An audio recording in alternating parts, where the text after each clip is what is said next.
Perkenalkan, saya Serna Mifda, NIM 2102100078.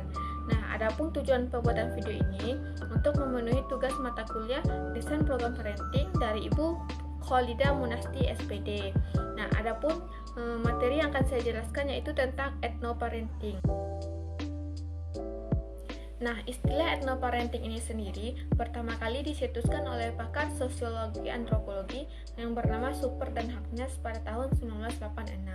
Nah, lalu apa sih pengertian dari ethnoparenting ini sendiri? Nah, ethnoparenting ini adalah aktivitas parenting yang didasarkan pada budaya lokal atau etnis tertentu.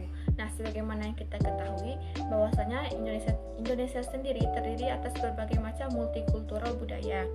Nah, di mana di setiap kebudayaan yang ada di suatu daerah ini memiliki kekhasan dan ciri tersendiri, termasuk juga dalam pola pengasuhan anak.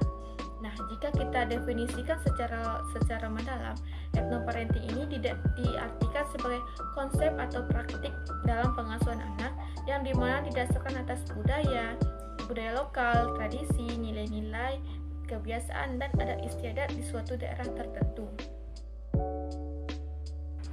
Nah, rumusan model ethnoparenting di Indonesia sendiri bersumber kepada 4 nilai yang dijadikan acuan dalam ethnoparenting ini sendiri. Yang pertama itu ada nilai ketuhanan. Nah, sebagaimana kita ketahui, bangsa Indonesia ini sendiri adalah masyarakat yang majemuk, yang terdiri atas multi etnis, multi budaya, multi agama.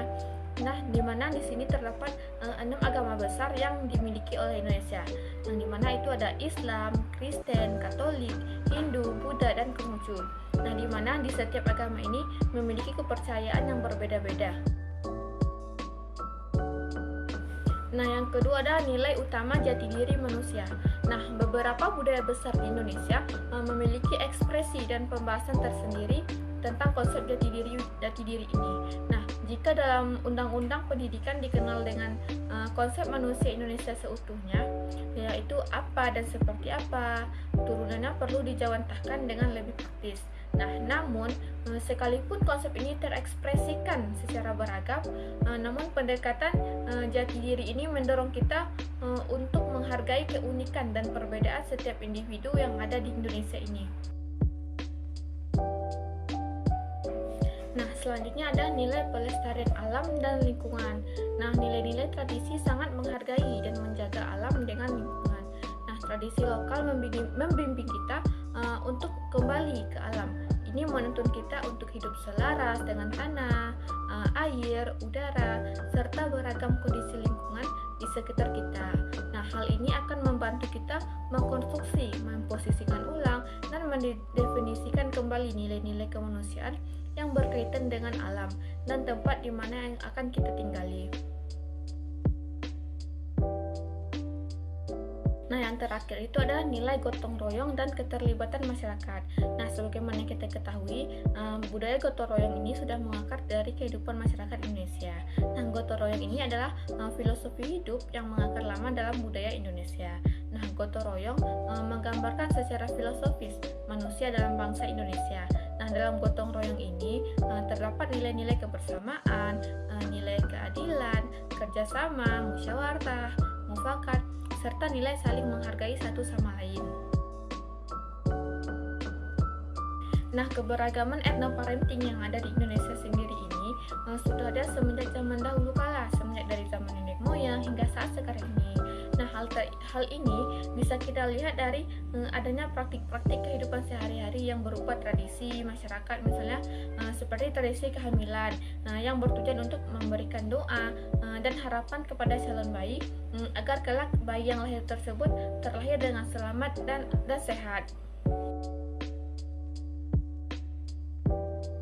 Selain itu, keberagaman ethnoparenting yang ada di Indonesia ini juga dipengaruhi akan hal-hal gaib dan mitos pada suatu daerah tertentu yang masih dianggap sakral dan masih dilestarikan hingga sekarang ini.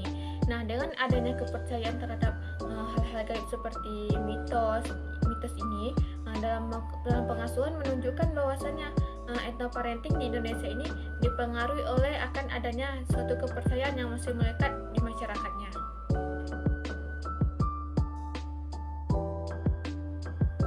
Nah, keberagaman etnoparenting yang ada di Indonesia ini sendiri tentunya memiliki karakteristik yang berbeda antara satu suku dengan suku yang lainnya.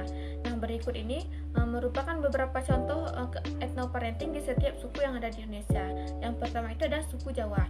Nah, di Jawa sendiri, pendekatan pengasuhan yang dilakukan ini cenderung menekankan pada nilai-nilai seperti nilai kesopanan, rasa hormat kepada orang tua, dan terhadap orang yang lebih tua, serta rasa kemandirian.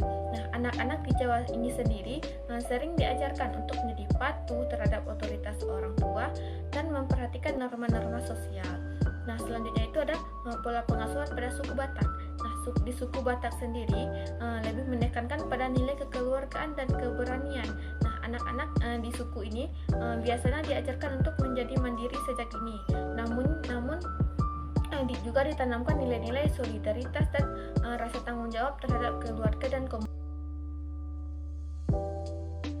Nah, selanjutnya ada suku Minangkabau di Sumatera.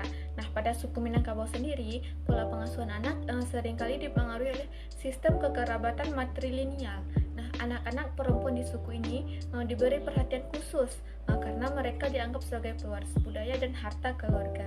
Nah, di suku ini nilai kesetaraan gender juga sangat ditekankan dalam pendidikan anak-anaknya. Nah, selanjutnya itu ada suku Dayak. Nah, di kalangan suku Dayak, pola pengasuhan anak seringkali melibatkan kegiatan belajar di alam terbuka. Nah, anak-anak diajarkan untuk memiliki keterampilan seperti bertahan hidup, memancing, berkebun, dan juga berburu sambil tetap mempertahankan nilai-nilai adat dan kearifan lokal yang ada di masyarakat tersebut. Selanjutnya ada suku Papua. Nah, pola pengasuhan di kalangan suku Papua ini seringkali menekankan pada pendidikan yang berbasis pada pengalaman langsung dan tradisi lisan. Nah, anak-anak pada suku ini diajarkan untuk menghargai alam serta kearifan lokal dan juga memiliki keterampilan dalam menjalani kehidupan di lingkungan yang keras dan beragam. Nah, kan kita ketahui bahwasanya daerah di Papua sendiri sangat berbeda dengan daerah kita. Nah, anak-anak di sana lebih banyak menghabiskan waktu di alam daripada menghabiskan waktu seperti kita ini di lingkungan yang penuh dengan masyarakatnya.